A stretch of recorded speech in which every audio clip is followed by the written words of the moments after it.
Hello everyone, welcome back to Rolling Solo. My name is Adam Smith. We're going to be focusing on an unboxing in this video for Flashpoint Fire Rescue. This comes from Indie Boards and Cards.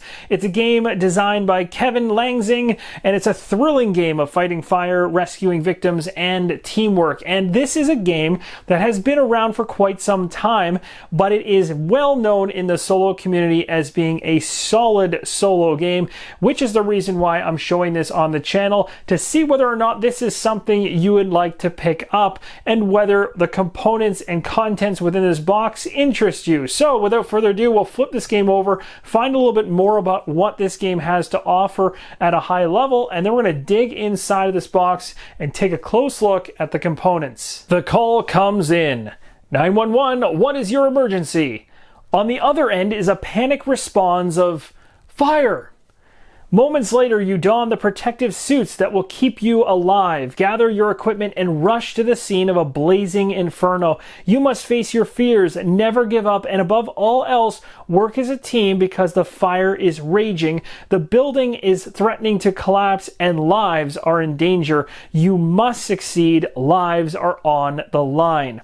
You can see right down here at the very bottom of the box, it says Flashpoint Fire Rescue is a cooperative game that is fun to play with friends and family. And you know that whenever a game is cooperatively playable, it is solo playable, and you will be able to enjoy this game from a solo capacity as well. The first thing you'll see when you open up Flashpoint Fire Rescue is the manual, and you'll see here that this manual is a total of 12 pages if you include the very back page, which has a nice quick start, which again I always love. Great for referencing when playing the game, showing you how everything works in terms of setting up the board, taking your actions and starting your turn, spreading the fire, making sure that 3 blue markers are on the board, it's the next player's turn, and so on. And you're off to the races fighting fires. Now what's really cool about this rulebook is it does a great job of running you through all the different things you need to know to get this game to the table. It's also easy to read, and the font is large. You're not going to have a hard time reading the content of this rulebook at all. The iconography is also very well done, and the pictures are easy to understand. So you can consume this rulebook in probably under 5 to 10 minutes quickly in order to get into a game, or potentially even just start playing the game and run through the rules as you see them. And sometimes with these smaller rulebooks, that's actually the best way to go about it, being that you can play the standard game versus the experience game. And the standard game has already got you covered by the 6th page where it says right at the bottom, you are ready to play. So it's that quick to the table. But if you want to go for the experience game, where I'm sure things will get more difficult and scaling of that difficulty is an option as well, then you've got a little bit extra reading to do to go ahead and add that in. There's also vehicles inside the game as well as specialists detailed in this rulebook. So that is a good example of what the rulebook has for you. The tokens inside the game are very colorful and detailed, easy to read from long distances. You won't have any trouble recognizing what you're looking at. So if we flip these over to the opposite side, there is differences on some of these. As you can see, once you actually put fires out, my understanding is you've got these clouds of smoke appearing, which just makes thematic sense, and they're not always the same or different on either side. They vary depending on which token you're talking about. Then there's another token sheet underneath, very similar to the one that we just looked at. Flipping it over should be in the same capacity. So it looks like you do get differences with the civilians that you're dealing with. You can see there's differences there between some animals, some humans, and even some blank ones as well. And some of these question marks, which you're basically searching around during the fire, may turn out to actually be nothing at all, which is certainly not going to be a good thing when you're trying to save lives.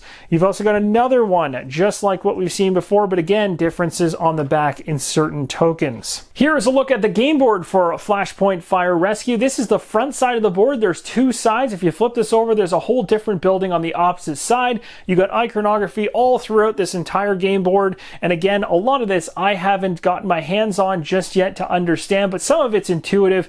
Right off the bat, you've got areas here that appear to be for the fire trucks potentially arriving or being there when you first arrive. And then you've also got your medical aid for likely individuals you're pulling out of the fire, would be my guess. You've got areas signified by doors and entrances to get in. You've got these basic cubes here that block up these areas. Again, I'm not sure what that is, but it might be the effort involved in actually trying to get into some of those rooms. So again, very cool, very thematic, and this is a game board that definitely draws you in. And here's a look at the second side of the game board. Again, a completely different building. You'll even see that the grass appears more dark on this side. The building layout, of course, is very different. The one thing I also want to make mention of is there's a little bit of glare going on in this section here, so I do apologize for that. Just based on my lighting situation currently, I can't remove that. It just so happens to be putting a nice light tinge on there, but hopefully this gives you a good idea as to what each side of the game board in Flashpoint Fire Rescue looks like. Inside the core box, we have some standard dice, one black D8 and a red D6. Now, I could absolutely see myself going and picking up a more thematic die or dice to use in this particular game, maybe one that kind of has a marble look to it or a tinge of fire essentially. So that's where they could have potentially upgraded this to be a little bit more thematic, but at the end of the day there's likely a reason why one is black and one is red, which I'll find out soon enough. But again, they're standard dice and they look all right. Now on the other hand, there's these cubes, these black cubes, and instead of them being wood, they're actually quite weighted, quite heavy, and larger than what you'd expect to find in any Euro game for sure.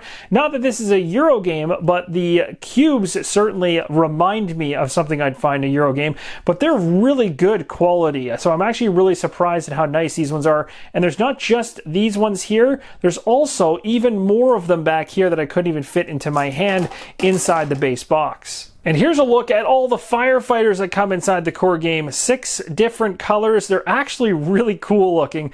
And again, if you pick up more content, of which there is a ton for this Flashpoint series, there's all kinds of expansions and other miniatures you can pick up as well. There's dogs, I believe, that introduce themselves in the game and stuff. All the miniatures are actually quite nice, thematic, and large scale as well. So they really pop off the game board and give the game even more life. Next inside the box, we have 6 of these cards, which obviously associate themselves with the different colors of characters that you can be within Flashpoint, and they're the same on both sides of the card. And here are the next set of cards, which are definitely oversized ones. We have the Hazmat Technician here, dispose 2 AP, I'm guessing that's action points. Remove Hazmat in your space from the game. Flipping this over to the side, completely black card. Interesting. We have the CAF's Firefighter here. We have the actions, again a nice breakdown of turn order, game end, everything that's on the back of the rulebook, and I love these. It's always great to have them. Experience rules only, I guess, on the back side. The Imaging Technician, so we can identify something. We have the Driver Operator, so these I'm guessing are the, you'll pick one of each of these for each character that you choose to control in the game, would be my understanding. Another reference card for another player. The Paramedic.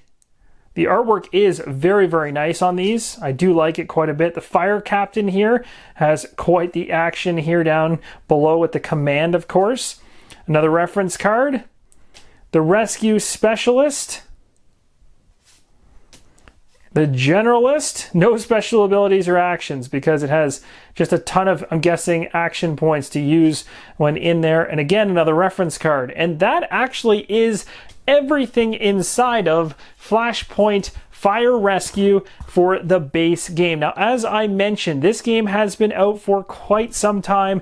Indie Boards and Cards currently housing this one, and there are other expansions you can pick up in order to enhance your experience and add more content into the game to even further flush out the experience of this. But I can say from a solo standpoint, this has been a staple of a game to have in your collection if you're looking for something that, again, is not a huge table hog and also not massive on the rules, something that you can really get into quite quickly and enjoy thoroughly. This is also a great game if you're interested from a solo perspective as well, but also to introduce to younger kids into gaming in general, because the complexity of the rules are easily manageable by one person with children involved. But for solo play, fantastic, as you can control multiple characters going into a burning building. And again, if it's not enough or not tough enough for you, you can make it really tough with those expansions that they've released. So that's going to conclude the unboxing for Flashpoint Fire Rescue. I really hope this gives you